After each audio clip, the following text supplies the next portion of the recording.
Hello ভাই বাবিরা, welcome to another brand new video. তো আমি এখন কথা বলবো আমাদের পরিমণিকে নিয়ে। তো দেখুন, পরিমণি কিন্তু অনেকদিন যাবতেই নতুন কোনো সিনেমাতে নাই, তবে এবার নতুন সিনেমা নিয়ে হাজির হচ্ছে আমাদের পরিমণি এবং নীরব হুসাইন।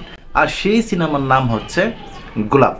হ্যাঁ, আপনারা ঠিকই শুনছেন, ভুল কোনো কিছু শুনেন নাই। পরিমণি নতুন ছবি নিয়ে আসতেছে, যার নায়ক হয়েছে নীরব। এই প্রথম নীরব হুসাইনের সঙ্গে পরিমণি জুটি বেঁধে সিনেমা করতে আসতেছে। তো এই সিনেমার পরিচালককে, এই সিনেমার পরিচালক হচ্ছে শামসুল হুদা। আপনাদের কাছে নামটা অপরিচিত লাগতে পারে ভাই, সত্যি কথা বলতে কি আমার কাছেও নামটা অপরিচিত। আমি তার আগে এই শামসুল হুদা ওনার কোনো সিনেমা বা কোনো নাটক আমি এখন পর্যন্ত দেখি নাই। উনি তার আগে কোনো সিনেমা নির্মাণ করছে কিনা আমি তাও জানি না। তবে যতটুকু নিউজ পাইছি উনি নাকি খুব ভালো মানের একজন ডিরেক্টর। তো তোমরা যারা পরিমণি এবং নীরব হুসাইনের ভক্ত আছো, তোমাদের কাছে এই নিউজটা শোনার পরে কেমন লাগলো অবশ্যই তোমরা কমেন্ট বক্সে জানাইতে পারো।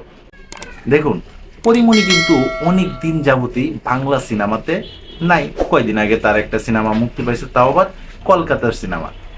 আর সেই সিনেমার যে প্রমোশনের কাজ ছিল সেখানেও কিন্তু যাইতে পারে নাই ইন্ডিয়ার ভিসা জটিলতার কারণে। কারণ আপনারা জানেন যে ইতিমধ্যে বাংলাদেশ এবং ইন্ডিয়ার মধ্যে একটা টানাপোড়েন চলতেছে রাজনৈতিক কারণে। তো যাই হোক, পরিমণি যেহেতু এবার নতুন করে আবার কামব্যাক করতেছে, বেশ তার সুন্দরও লাগে। কিন্তু বাংলা ইন্ডাস্ট্রিতে সুন্দর নায়িকা বলতে আমরা যা বুঝি তা কিন্তু আসলে পরিমণি। সে কি করে কি না করে ভাই ওইটা তো দেখার বিষয় নাই, তবে সে যে সুন্দর এটা কিন্তু সবাই বিলিভ করে।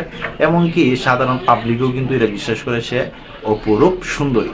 তবে এই প্রথম নীরব হুসাইন এবং পরিমণি যেহেতু একসাথে জুটি বেঁধে আসতেছে, তো দেখা যাক নীরবের সাথে পরিমণি কেমন করতে পারে।